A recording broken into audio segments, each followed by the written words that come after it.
कुछ इंफॉर्मेशन है वो तो बाद में शेयर कर लेंगे, पहले क्लास कर लेते हैं, तब तक हो सकता है कि स्ट्रेंथ भी बढ़े।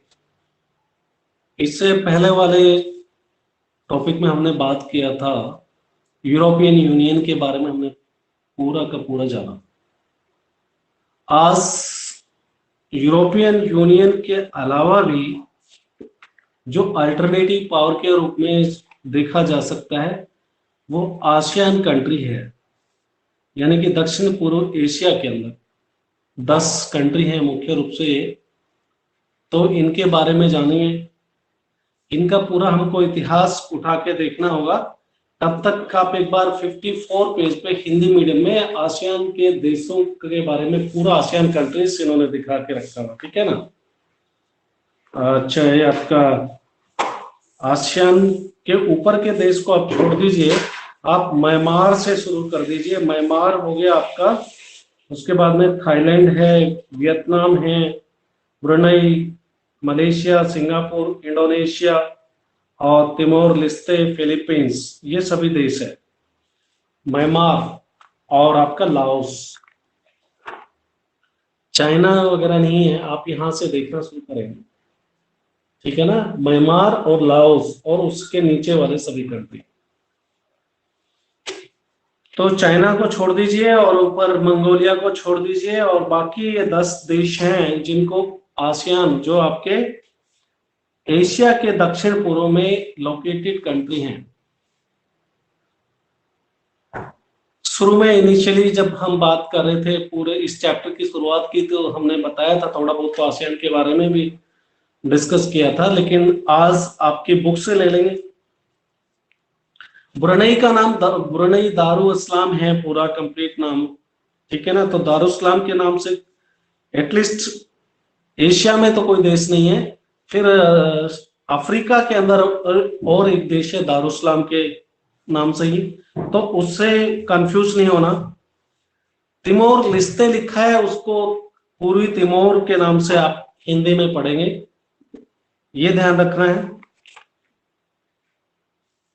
तो आसियान के देशों के बारे में सबसे पहले तो ये जान लीजिए कि सेकेंड वर्ल्ड वॉर के बाद में हमने बात किया था कि पूरा एक वेस्टर्न अलायंस बन रहा था, पश्चिम देशों का एक गुट बना हुआ था जिसको अमेरिका लीड कर रहा था। जो यूरोप के देश हैं, और यूरोप के अलावा साउथ अमेरिका नहीं, आपके उत्तरी अमेरिका से अमेरिका, और ब्रिटेन अलग से, ब्रिटेन एक अलग है, इन दोनों कंट्री में नहीं आ रहा है ब्रिटेन, और फिर पूरी यूरोप के पश्चिमी देश एक साथ थे अमेरिका के। फिर हमने बात की थी कि यूएसएसआर, सोवियत रूस के साथ यूरोप के पूर्वी देश साथ में थे। तो ये जो अलायंस शीत युद्ध के काल में 2 गठबंधन बने, इसमें ये जो देश आप बात कर रहे हैं, जिसकी आसियान के देश है, इंडोनेशिया, मलेशिया, फिलीपाइंस, सिंगापुर और थाईलैंड वगैरह, ब्रुनेई, इसमें लाओस, पूरे 10 के 10 देश। ये देश ऐसे देश थे कि इनके ऊपर भी जैसे बाकी विश्व के सभी देशों के ऊपर दबाव था। उधर अमेरिका बोल रहा था कि आप हमारे गुट को ज्वाइन कर लीजिए, दूसरी तरफ यूएसएसआर बोल रहा था हमारे साथ दोस्ती कर लो। तो ये जब पूरे विश्व के अंदर पूरा विश्व 2 गुटों में बटा हुआ था, छोड़ दे नॉन अलाइंड मूवमेंट के कुछ गुट निरपेक्ष देश थे जिन्होंने दोनों गुट को ना ज्वाइन करने का निर्णय लिया। तो ये भी ऐसे देश थे, इनके ऊपर भी दबाव, दोनों देशों से पूरा पूरा दबाव पड़ रहा था कि आप हमारे साथ आइए, नंबर 1। और नंबर 2 के जब सेकेंड वर्ल्ड वॉर लड़ा गया, तो ये सारे देश, इनके ऊपर युद्ध का भी काफी नुकसान हुआ, यानी कि इनकी इकोनॉमी को नुकसान हुआ, इनके इंफ्रास्ट्रक्चर, रोड्स, बिल्डिंग्स, यानी कि सेकेंड वर्ल्ड वॉर यहां पर भी इस एरिया में भी लड़ा गया। बात करें किस तरह से ये इनकी इकोनॉमिक कंडीशंस किस तरह से खराब थी, इसका अंदाजा लगाना है तो आपको एक तो सेकेंड वर्ल्ड वॉर यहां पर लड़ा गया, दूसरा देखा कि दोनों की तरफ से दबाव इनके ऊपर, देशों के ऊपर था, सभी 10 देशों के ऊपर दबाव भी पड़ा हुआ था। और तीसरा का तीसरा, ये पूरे के पूरे सभी देश, जैसे तीसरी दुनिया के और देशों की बात करते हैं, ये देश भी न्यू कॉलोनियल, मतलब कॉलोनियल सिस्टम से बाहर निकले हुए देश थे। यानी कि इनके ऊपर भी यूरोप के देशों की एक कॉलोनी थे। यूरोप के कंट्री, या ब्रिटेन की बात करते हो, फ्रांस, नीदरलैंड, जो भी जो कॉलोनियल कंट्री थे, जो दूसरे देशों के ऊपर राज्य कर रहे थे, तो ये देश भी उससे अछूते नहीं थे। अब मैंने एक वर्ल्ड का नाम लिया, वो शब्द का इस्तेमाल किया कॉलोनियल, ये मैंने कहा कि तीसरी दुनिया।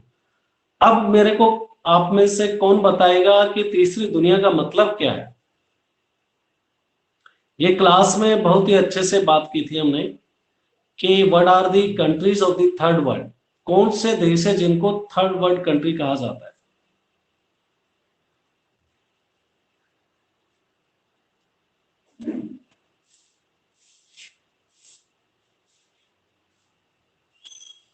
छह बच्चों में से कोई नहीं बताएगा? यस।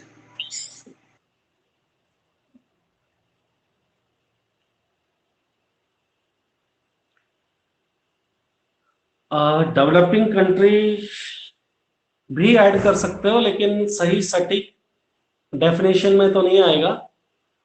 ठीक है, पार्शली, कि वो सारे कंट्री जो 1945 एंड ऑनवर्ड्स इंडिपेंडेंट हुए, 45 के बाद में जो आजाद हुए, और वो ना तो फर्स्ट वर्ल्ड में थे ना सेकंड वर्ल्ड में। फर्स्ट वर्ल्ड क्या है, सेकंड वर्ल्ड क्या है, वो भी बताएंगे। और जो कॉलोनियल कंट्री थे, मतलब बेसिकली जो कॉलोनी अपने आप, जो सेकंड वर्ल्ड वॉर के बाद में आजाद हुए, और ये तो आपको पता ही है, जितने भी देश आजाद हुए तो वो सारे के सारे इकोनॉमिकली तो कमजोर थे ही, और वो डेवलपिंग में ही आएंगे, उनका डेवलपमेंट तो हो नहीं पाया।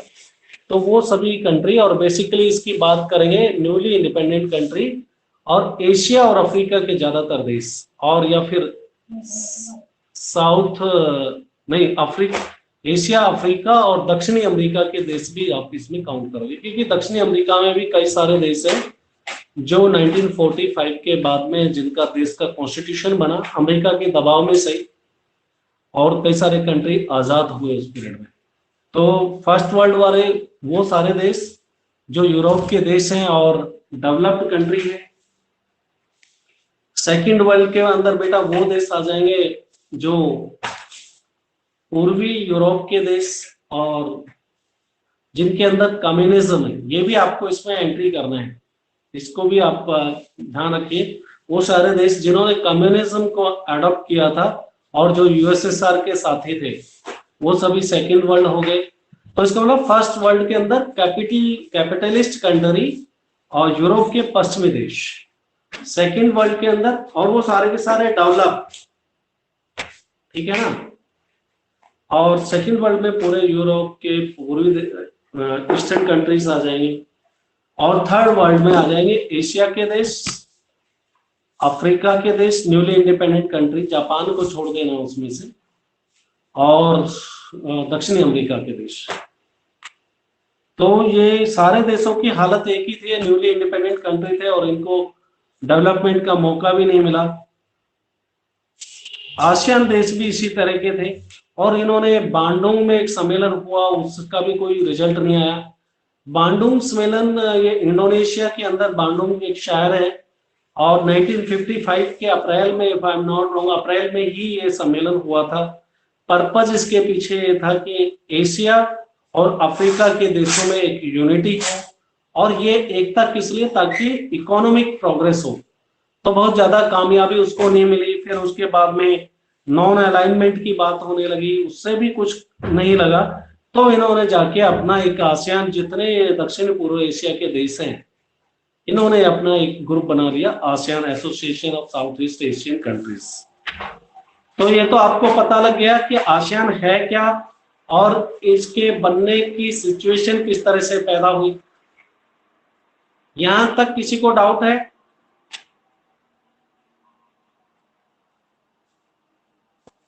आसियान क्यों बना आप बता सकते हो? इकोनॉमिकली वीकर है, न्यूली इंडिपेंडेंट कंट्री थे, और इन्होंने जो द्वितीय विश्व युद्ध, सेकेंड वर्ल्ड वॉर है, उसकी विभीषिका को झेला था, ठीक है ना। वो सभी कंट्री एक साथ में आ गए जो कि एशिया के दक्षिण पूर्व के अंदर लोकेटेड है। क्लियर हो गया ये डेफिनेशन? किसी को डाउट है?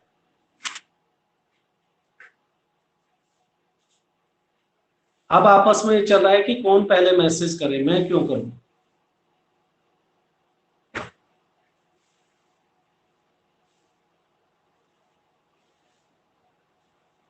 सतपाल, तुम्हारे को समझ में आया बेटा? Neha Kataria, Ashish? Yes sir. Yes sir. Shahid, आशीष?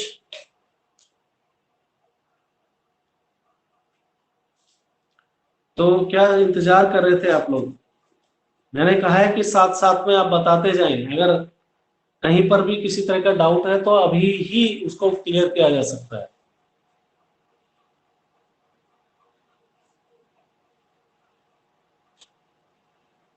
सभी देश बेसिकली जुड़े किस लिए? इकोनॉमिक पॉइंट ऑफ व्यू से, कि देश की इकोनॉमी सुधारना है सभी देशों की। और हमने ये भी बताया कि बेटा कोई भी कंट्री खाली जब बनता है तो प्राइमरीली उसका जो पर्पस है, उद्देश्य ये हो सकता है, ऑब्जेक्टिव इकोनॉमिक हो सकता है। लेकिन जितने भी ग्रुप बनते हैं, ज्यादातर ग्रुप क्या है, अपने आजू बाजू पड़ोसी नेबरिंग कंट्री के साथ में बनते हैं। तो उनकी सोशल कंडीशंस वही है, कल्चरल कंडीशंस वही है, उनका सब कुछ एक जैसा है, क्योंकि पड़ोसी देश है, लैंग्वेज भी थोड़ी बहुत मिलती है आपस में। तो फिर वो उसके बाद में जो प्राइमरीली बने थे किस लिए शुरुआत में? इकोनॉमिक कंडीशंस को सुधारने के लिए। फिर बाकी सारे और भी ऑब्जेक्टिव्स के ऊपर काम करते हैं, क्यों ना भाई लोगों की जो है सोशल कंडीशन सुधरे। फिर ये बात करेंगे क्यों ना पूरे के पूरे आसियान देश है, वहां पर टेररिज्म जो आतंकवाद है उसको हम कैसे कंट्रोल कर सकते हैं। मतलब जितनी भी समस्याएं देशों के बीच में देखी जाती है, उन सभी समस्याओं के ऊपर ये विचार करते हैं आपस में, भाई टेररिज्म को कैसे हम कंट्रोल कर सकते हैं, हम इकोनॉमिक प्रोग्रेस कैसे देखेंगे, एजुकेशन को कैसे देखेंगे, लिटरेसी के ऊपर कैसे काम करेंगे, टेक्नोलॉजी के ऊपर कैसे काम करेंगे। ये सारे मुद्दे इसमें शामिल हो जाते हैं। तो किसी भी आप ग्रुप की बात करेंगे तो ऑब्जेक्टिव्स में आप सारे उनके मुद्दे सब एक बराबर ही होंगे। कभी ये नहीं सोचना थोड़ा पढ़ लेना माइन्यूटली कुछ छूटा हो, ऐसा हो सकता है किसी में एक आध नहीं हो, अदरवाइज ये पूरे के पूरे सब कहीं मिलेंगे। तो अभी मैं 56 पेज के ऊपर हूं, 56 पेज में जहां पर मैप दे रखा है उसके नीचे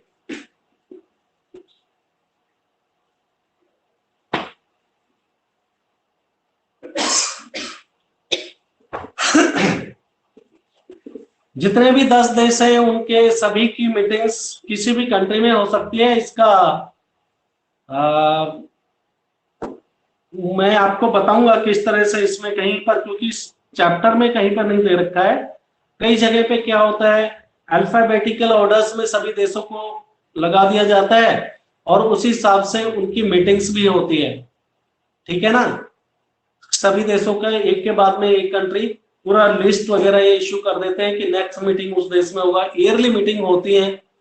लेकिन इसके बारे में क्योंकि आपके चैप्टर में कहीं पर इसके नहीं दे रखा है कि किस तरह से इनकी मीटिंग्स होती थी, वो फिर मैं आपको कल बता दूंगा आसियान की मीटिंग्स के बारे में, कहां कहां पर इनकी मीटिंग्स हुई हैं, ठीक है। तो बेसिकली ये काम करने वाले थे। ऑब्जेक्टिव्स में आप सारे डाल दोगे, चाहे सोशल की बात करो, कल्चरल की बात करो, और लॉ अबाइडिंग कंट्रीज है, सारे के सारे शांतिपूर्ण देश है, कानून का शासन हो। और जो संयुक्त राष्ट्र मैंने बताया हुआ कि सबसे ऊंची सबसे बड़ी संस्था इंटरनेशनल लेवल पे यूनाइटेड नेशंस, तो बोलते हैं कि उसके नियम कायदों कानूनों को हम मानेंगे, सारे देश बोलते हैं। और कोई ऐसा देश नहीं है कि बोले साफ बोले कि हम संयुक्त राष्ट्र के law and rule and regulations को नहीं मानेंगे। तो इन्होंने भी यही कहा कि हाँ, संयुक्त राष्ट्र के जो भी कानून कायदे हैं और क्षेत्र के अंदर जो हमारे 10 देश है, इसके अंदर पीसफुल को एग्जिस्टेंस को हम लागू करेंगे कि शांति बनी रहे इन देशों के बीच में। तो शुरू में आपको पता ही है कि जब एस्टेब्लिश हुआ तब ये 5 देश थे जिनके बारे में हम शुरू में चर्चा कर चुके हैं। उसके बाद में इन्होंने 5 देशों ने और ज्वाइन कर लिया, जिसमें आप ब्रुनेई, वियतनाम, लाओस, म्यांमार और कंबोडिया। इनिशियली जो है 5 देश थे जिनको आप फाउंडिंग मेंबर्स के बाद कह सकते हो। 1967 में जो 5 देशों ने बैंकॉक डिक्लेरेशन के ऊपर साइन किया वो 5 देश है। बैंकॉक क्या थाईलैंड की कैपिटल है, वहां पर इनका मतलब शुरू में जो सम्मेलन हुआ था बैंकॉक में हुआ 1967 में। तो वहां पर ये 5 देशों ने इसके ऊपर हस्ताक्षर किए, तो ये फाउंडिंग मेंबर्स कहलाएंगे।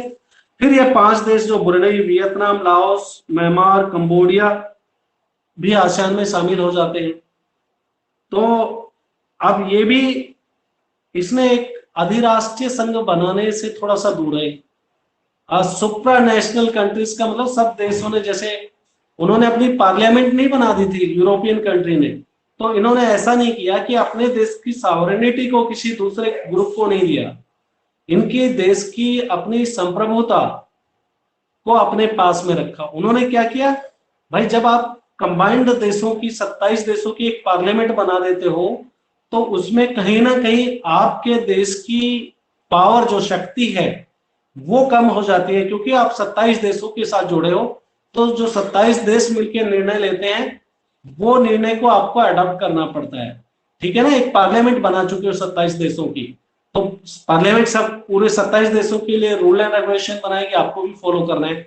लेकिन ये जो आसियान के देश हैं इन्होंने ऐसा कुछ नहीं किया। ये बात क्लियर हो गया, आपको समझ में आ गया? सर। अब ये सारे के सारे देश आपस में, अब इसका क्वेश्चन आगे जो बनता है वो आएगा कि आसियान वे क्या है, आसियान शैली क्या है। मतलब काम करने के तरीकों को शैली कहा जाता है, style of functioning, how an organization function. तो उसका एक तरीका हुआ फंक्शन करने का। तो आसियान का जो तरीका है काम करने का वो बड़ा ही अनूठा है, तो उसको आसियान वे के नाम से जाना जाता है। क्या है आसियान वे? सहयोगात्मक, कि आपस में सारे के सारे कंट्री कोऑपरेशन करेंगे, मिलजुल के काम करेंगे। और इस बात को लेकर इन्होंने काफी दूसरे देशों से भी इनको प्रशंसा की गई है कि बाकी जितने ग्रुप ऑफ कंट्रीज हैं उनमें आपस में भेदभाव, लड़ाई झगड़ा, जैसे हमने बात की थी ना शार्क के देश है जितने भी, उनके बीच में भारत और पाकिस्तान का झगड़ा ही हो जाता है जब भी कोई मीटिंग्स हो, या फिर मीटिंग कैंसिल हो जाती है या फिर पोस्टपोन हो जाती है उनकी समिट, बिकॉज दोनों देश आपस में दुश्मन है। लेकिन ये जो आसियान के देश हैं 10 देश, इनमें ऐसा कुछ नहीं है, ये आपस में मिलजुल कर रहने वाले हैं और इस बात को कई देशों ने सराहा भी है। तो आसियान जो है अपनी अपनी सार्वभौमिकता को रिस्पेक्ट करता है। सार्वभौमिकता का मतलब बेटा ये हुआ कि भारत है, भारत का पड़ोसी देश म्यांमार है, छोटा देश है, तो ऐसा नहीं है कि हम उसके इंटरनल मामलों में मैटर्स में इंटरफेयर करना शुरू कर देंगे, यानी कि दबाने की राजनीति ये नहीं चलेगी। सब देश जब देश है तो सब बराबर हैं, एक दूसरे देश के बॉर्डर की रिस्पेक्ट करना, उसकी नेशनल इंटेग्रिटी की रिस्पेक्ट करना, वो सब कुछ इन देशों में है। यानी कि कहीं दूसरी तरफ से ऐसा नहीं चल रहा होता। बाकी कई सारे ग्रुप हैं सामने मिलते हैं और लेकिन बाद में एक दूसरे को नीचा दिखाना, एक दूसरे के जमीन पे कब्जा करना, ये सब कुछ उनके एक साइड में चलता रहता है। लेकिन आसियान के देश ये बड़े साफ सुथरा ढंग से काम करते हैं और इसी को आसियान वे के नाम से कहा जाता है। और क्योंकि रिस्पेक्ट एक दूसरे की करते हैं, दुनिया में सबसे रफ्तार से, मैं तो आपको पहले ही बता चुका हूँ, जितने भी आसियान के देश है उनकी प्रोग्रेस काफी स्पीडी हो रही है। और आइलैंड कंट्री है, नेचुरल रिसोर्सेस अच्छा मिल जाता है, फ्यूल वगैरह कई सारे देशों में बहुत है, पेट्रोलियम प्रोडक्ट्स वगैरह। तो आज के दिन जो इन्वेस्टमेंट है भारत से ज्यादा आसियान के कई सारे देश हैं। वियतनाम जैसा देश है जो जिसने 20-25 सालों तक युद्ध झेला, वो देश आज भारत से ज्यादा इन्वेस्टमेंट हो रहा है। यानी कि मल्टीनेशनल कंपनी, जो विदेशी कंपनियां आती है, बहुराष्ट्रीय कंपनियां, भारत से छोड़ के आज वियतनाम की तरफ जा रही है। भारत से अपना काम उठाकर वियतनाम में जा रहे हैं। तो आप अंदाजा लगा लीजिए, सरकार की कुछ पॉलिसीज होती है मल्टीनेशनल कंपनी को अपनी तरफ अट्रैक्ट करने के लिए, इस तरह की पॉलिसीज वो लेके आ रहे हैं। और साथ में मतलब इन्वायरमेंट ऐसा है भारत में, तो वही बीच बीच में आंदोलन चलते हैं, फिर कभी कोविड का बहुत ज्यादा असर हो जाता है। तो इस वजह से ये अभी एक्सपीरियंस किया गया है पिछले 1.5-2 सालों में कि भारत से भी कई सारी कंपनियां यहाँ से उठ के जा चुकी है। तो इनकी इकोनॉमिक प्रोग्रेस सभी देशों की बहुत अच्छी हो रही है। तन्नू बहुत लास्ट में ज्वाइन किया है। What is the problem you are having? हैं प्रमोद आल्सो कर लिया था क्या? सर, पहले ही ज्वाइन कर लिया था। प्रमोद, मैंने 5 बच्चों का, चलो मेरे पास तो टाइमिंग आता है, हर मिनट का तुम्हारा रहता है, देख लेंगे, बता देंगे आपको। 2003 के अंदर आसियान ने, अभी आगे आ जाइए सेकंड पैराग्राफ में, कि पहला तो हमने बताया आर्थिक रूप से काफी प्रोग्रेस करने वाले देश है सारे के सारे, अपने उद्देश्यों को आर्थिक और सामाजिक दायरे से ज्यादा व्यापक बढ़ाते जा रहे हैं। मैंने बोला ना कि प्राइमरीली इनका ऑब्जेक्ट इकोनॉमिक था, अब इकोनॉमिक और सोशल से भी आगे काम करने लगे हैं। अब उससे आगे काम करने का मतलब यही है इनकी आपस में बस सिक्योरिटी से लेके सारे देशों की सुरक्षा से रिलेटेड, आतंकवाद से लड़ने के लिए, और अपने देशों के बीच में इकोनॉमिक प्रोग्रेस हो, गरीबी को हटाया जाए, डेवलपमेंट कैसे किया जाए, सब कई सारे ऑब्जेक्टिव धीरे धीरे इनकी तरफ ये सारे के सारे देश बढ़ने लगते हैं। ठीक है ना, आसियान के कंट्री की मैं बात कर रहा हूं।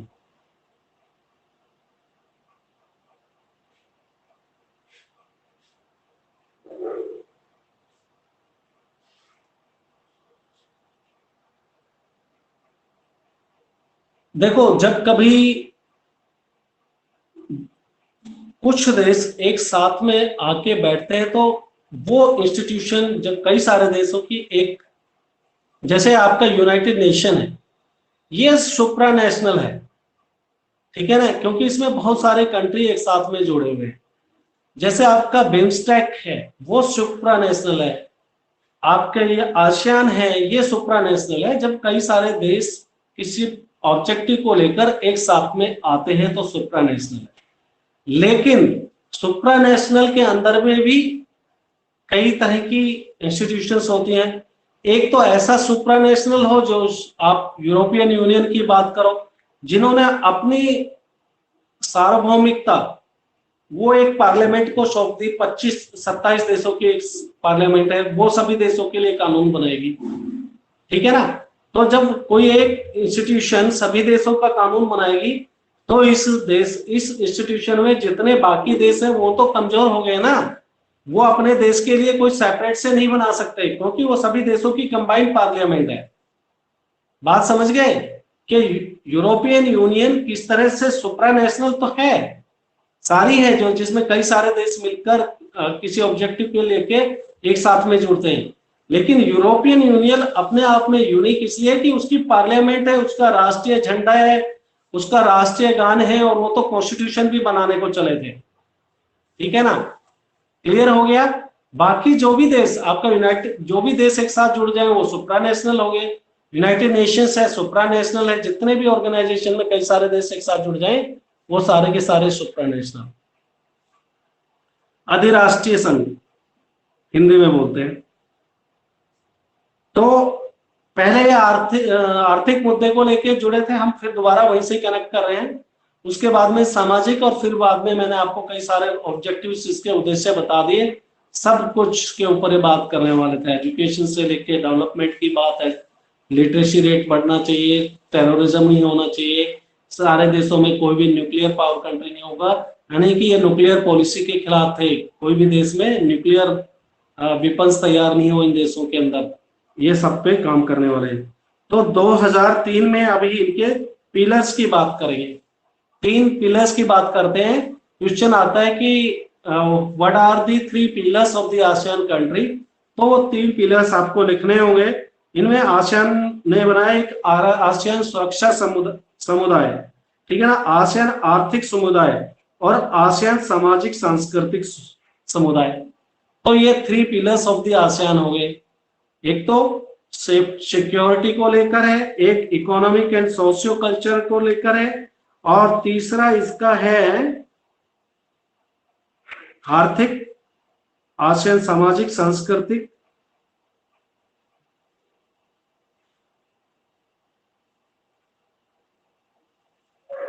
हाँ, सुरक्षा समुदाय को तो हम भूल गए। सबसे पहले सिक्योरिटी, फिर इकोनॉमिक और सोशल कल्चरल हो गया, और उसके बाद आर्थिक लगा लो, तीनों हो गए आपके। ये तो 3 पिलर्स या 3 स्तंभ हैं जो आसियान के 3 स्तंभ है। अक्सर ये क्वेश्चन पूछ लिया जाता है, चाहे एमसीक्यू में हो या फिर आपके क्वेश्चन के आधार पर, मतलब हो सकता है 2 मार्क्स का आ जाए, 4 का आ जाए, इतने मार्क्स तक का क्वेश्चन इसमें आ जाता है। 4 का आता है तो इनके 3 पिलर्स के बारे में आपको एक्सप्लेन करना होता है।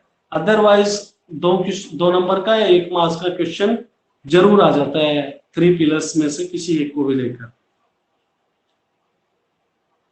अब नेक्स्ट पैराग्राफ हो जाता है कि आसियान समुदाय बनाने की दिशा में कदम जो उठा रहे हैं यूरोपीय संघ से मिलता जुलता है, कि जो आसियान है धीरे धीरे अब ये यूरोपियन संघ से मिलता जुलता होता जा रहा है। लेकिन यूरोपियन संघ में इसमें क्या डिफरेंस है वो मैं आपको बता चुका हूं, जो मोटा कि उनका कंबाइंड पार्लियामेंट है, इसका है नहीं।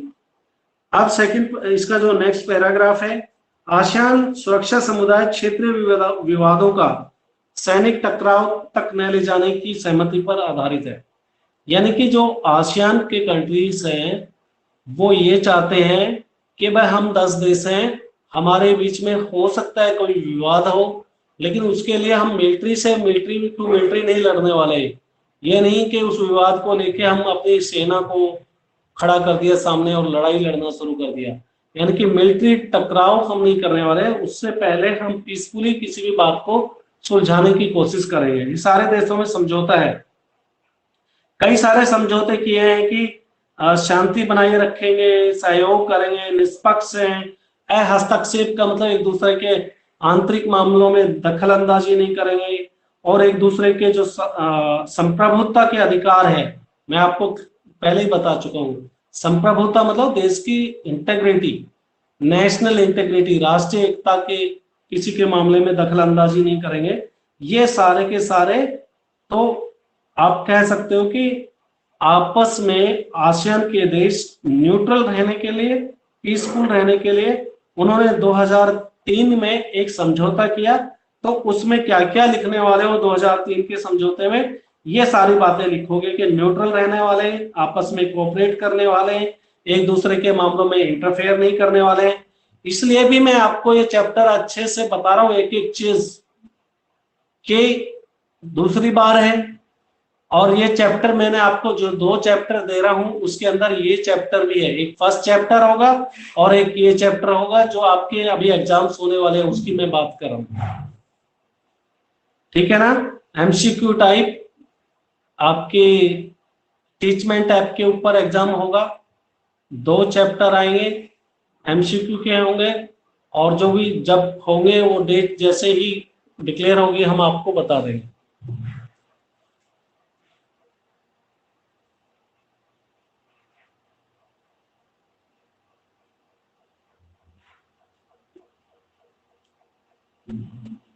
ऐसा नहीं है, इन्होंने आपस में अपनी मिलिट्री पावर बना रखी है, मतलब सिक्योरिटी के मामले में जुड़े हुए। सिक्योरिटी के मामले में जुड़े होने का मतलब बेटा ये निकाला जा सकता है, जब इन्होंने क्लियरली डिफाइन नहीं किया तो ये निकाला जा सकता है कि हम सब देश सिक्योरिटी से रिलेटेड इंफॉर्मेशन शेयर करेंगे। मान लो कि ये देश है, इनमें से किसी देश के ऊपर कोई दूसरा देश प्लानिंग कर रहा है आक्रमण करने की, और किसी पार्टिकुलर एरिया को हथियाने की कोशिश कर रहा है। तो आजकल का सभी देशों की टेक्नोलॉजी अलग अलग लेवल पे है, तो ये आपस में जो नॉलेज है वो शेयर करेंगे एक दूसरे के साथ में। जैसे कि बीच बीच में ऐसा हुआ है, अमेरिका जो है इस तरह की नॉलेज शेयर करता है कि भाई चाइना भी ये प्लान कर रहा है, दूसरे देशों को बता देता है पहले ही कि चाइना का प्लान ये है, इस देश के ऊपर यहाँ पर ये करने वाला है। उनकी मतलब सिक्योरिटी इतनी बहुत ही अजूबी है। तो अब यही मतलब निकाला जा सकता है, क्योंकि कहीं पर भी पूरा डिटेल में देखने से भी कहीं नहीं लिखा कि ये आपस में, और ये भी सोचो कि बेटा सारे के सारे देश हैं कितने, बिल्कुल आपके स्टेट से भी छोटे छोटे देश हैं ये, तो मिलिट्रीली इतने पावरफुल नहीं है। ठीक है, दूसरे देशों का कब्जा करने का किसी का और देशों की यहाँ पर मंशा नजर नहीं आती है, एक्सेप्ट चाइना।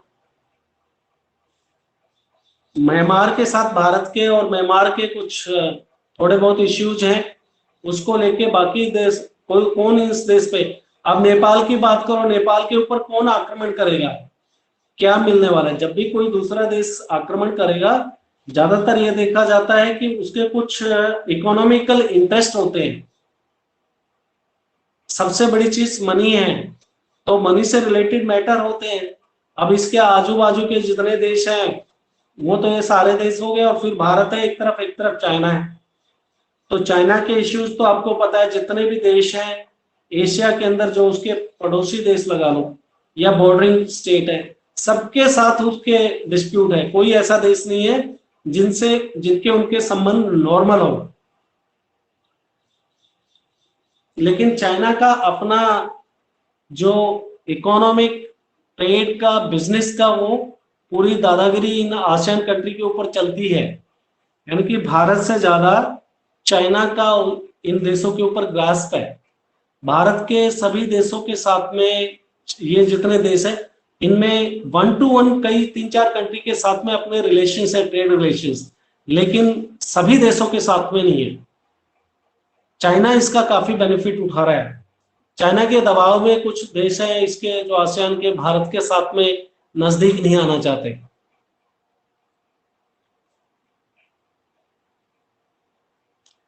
खैर, तो आपस में ये बात कर रहे हैं कि भाई हमने समझौता किया, इंटरफेयर नहीं करेंगे, और सुरक्षा विदेश नीतियों में तालमेल के लिए 1994 में इन्होंने एआरएफ की स्थापना की। ये भी याद रखना है डेट। एआरएफ का मतलब एशियन रीजनल फॉर्म है, कि एशिया के जो क्षेत्रीय एक मंच है जिसके ऊपर ये आपस में सुरक्षा से लेके फॉरेन रिलेशंस को लेकर बातचीत करेंगे। यानी कि सारे के सारे देश, आसियान के देश ने अलग अलग ब्रांचेस बना दिए, ऑर्गन्स। ये ऑर्गन्स सिक्योरिटी के बारे में बात करेगा, ये ऑर्गन फॉरेन पॉलिसीज के बारे में पॉलिसी तैयार करेगा। तो ऐसे ही विदेश नीति और सुरक्षा के मामले में एआरएफ के उसमें दे दिया, उसके जुरिस्डिक्शन में हो गया। बुनियादी रूप से आसियान एक आर्थिक संगठन था, वह ऐसा ही बना रहा। पहले ही है कि सारे के सारे देश बेसिकली तो एक इकोनॉमिकली ही रहते हैं शुरुआत में। आसियान क्षेत्र की कुल अर्थव्यवस्था अमेरिका, यूरोपियन संघ और जापान की तुलना में काफी छोटी है। अगर आप जापान से करो तो इसकी इकोनॉमिक इतनी अच्छी नहीं है, अमेरिका से करो नहीं है, यूरोपियन संघ से नहीं है, क्योंकि वो तो काफी बड़े और बहुत पुराने देश हैं, जो इतने सदियों से डेवलप्ड कंट्री है। यानी कि जब ये एशिया के अंदर इंडस्ट्रियल बूम आई, उससे 150 साल पहले वहां पर इंडस्ट्रियल डेवलपमेंट हो चुका था। तो आप सोचो कि 150 साल आगे आपसे निकल चुके हैं वो देश, तो उनका मुकाबला किसी हालत में नहीं कर सकता। भारत की बात करो या आसियान के देश, जो 150 साल पहले आपसे सब कुछ, जो आज आप जहां पर हो, वो 150 साल पहले पहुंचे हुए, तो आप कैसे उसका मुकाबला कर सकते हो।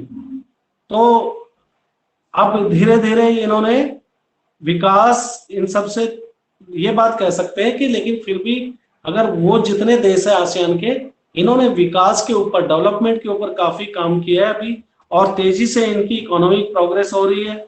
और आर्थिक समुदाय का उद्देश्य आसियान देशों का साझा व्यापार, उत्पादन पर आधारित तैयार करना तथा इलाके में सामाजिक आर्थिक विकास में मदद कर रहे हैं। यानी कि आसियान के देश सारे के सारे आपस में व्यापार करेंगे, बिजनेस करेंगे। साझा व्यापार का मतलब वही है कि जो भी कुछ, मान लो मेरे देश में कुछ सरप्लस प्रोडक्शन हो रहा है, मैं बाकी देशों को बाद में दूंगा, पहले जहां पर आसियान के देशों में उसकी जरूरत है तो उसकी पूरी करूंगा। ठीक है, साझा व्यापार। यहाँ पर टैक्स से रिलेटेड इस बात पे जोर दिया जा रहा है कि मेरे देश में जो सरप्लस प्रोडक्शन है आसियान के देश में जहां पर नहीं है उसको पहले होगा, फिर दूसरे देशों के आसियान से बाहर, ऐसे आपस में सभी देशों के बीच में एग्रीमेंट है।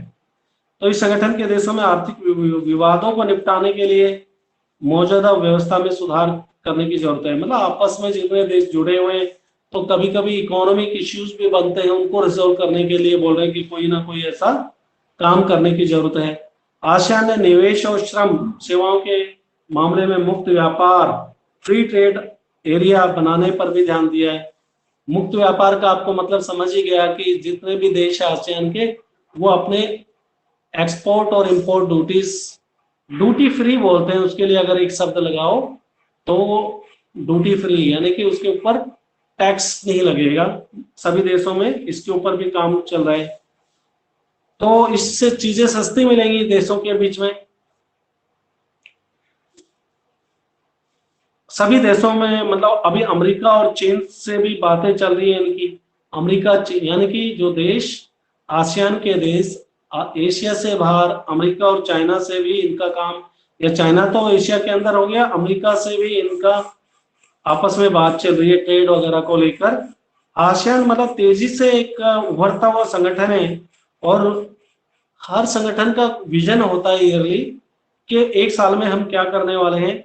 तो इसका विजन की 2020 के विजन को देखें, किस पर्पज को लेके काम कर रहे थे, तो कई दिशाओं में ये काम कर रहा था कि एक तो यह है कि बातचीत के जरिए जितने भी आसियान के देश है आपस में सारे मुद्दों को बातचीत के जरिए हम सॉल्यूशन निकालेंगे। और कई सारे काम किए भी हैं इन्होंने जो जिसके लिए युद्ध जैसी परिस्थितियां आते हुए इन्होंने आपस में सॉल्यूशन निकाला है। चाहे आप कंबोडिया के टकराव को देखें, समाप्त किया, और तिमोर लिस्ते का जो संकट है उसको भी संभाला। इसके बारे में आप देख सकते हो कहीं पर, अगर आप देखना चाहते हो तो।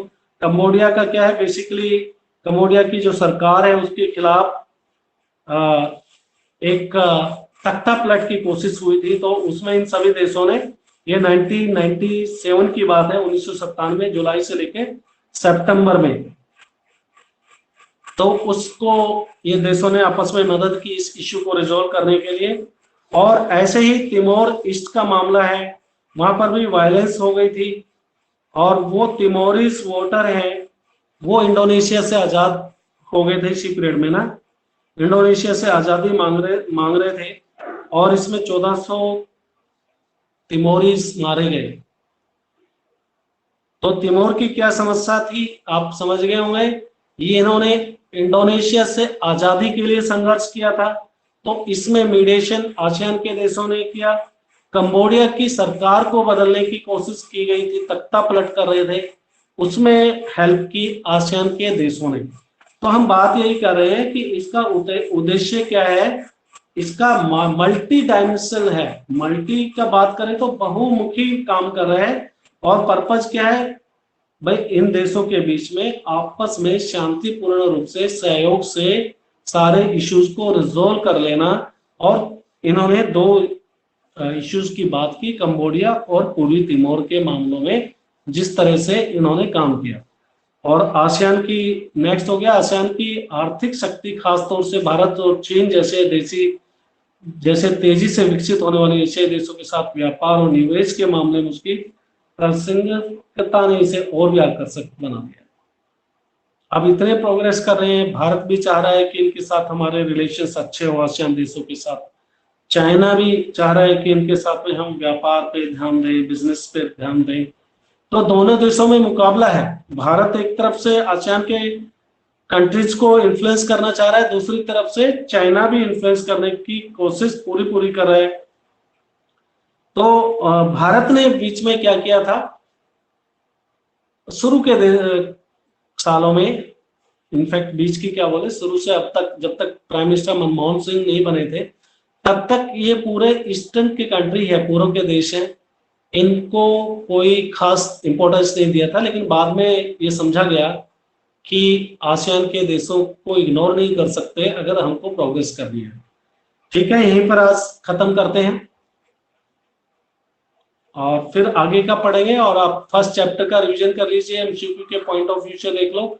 सेकंड चैप्टर, ये वाला चैप्टर का इन दोनों चैप्टर के आपकी जो CRI ऐप है उसके ऊपर मैं MCQs फॉर्मेट जो मेरे पास हिंदी मीडियम में है वो मैं आपके पास में डाल दूंगा, 2 नंबर के और आपके पास में 1 नंबर वाले MCQs और 2 नंबर के क्वेश्चन आंसर, जिससे कि और आप शॉर्ट में देख पाओगे। ठीक है, और आज लास्ट डेट हो चुकी है आपकी।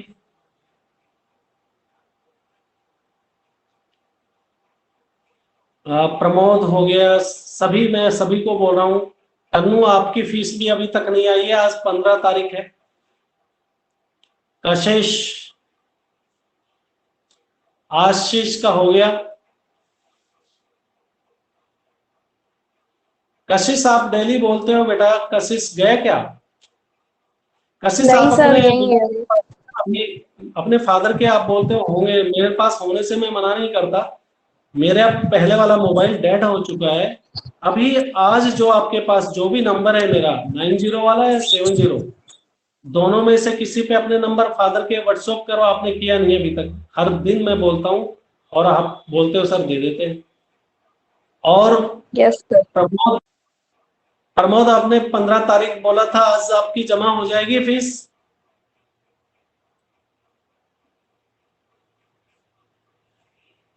प्रमोद,